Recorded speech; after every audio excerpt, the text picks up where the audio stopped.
তাওয়াক্কুল করে।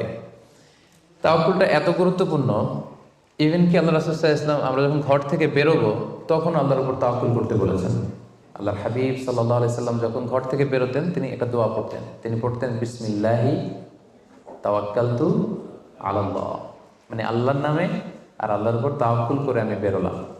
এই দোয়াটা আপনারা পড়েন তো নাকি? পড়েন না আপনারা?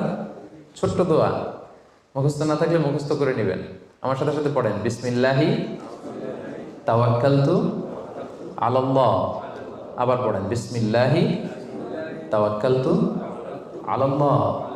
আল্লাহর হাবিব সাল্লাল্লাহু আলাইহি ওয়াসাল্লাম ঘর থেকে বেরোয়ার সময়ও আল্লাহর উপর তাওয়াক্কুল করে বেরোতেন। এরপরে লম্বা করে আরো পড়তেন আল্লাহুম্মা ইন্নী আউযু বিকা আন আযিল্লা আও উযাল্লা আও আযিল্লা আও উযাল্লা আও আযলিমা আও উযলামা আও আজহালা আও ইউজহালা আলাই। মানে হে আল্লাহ, আমি যেন ভ্রষ্ট না হই, কাউকে যেন ভ্রষ্ট না করি,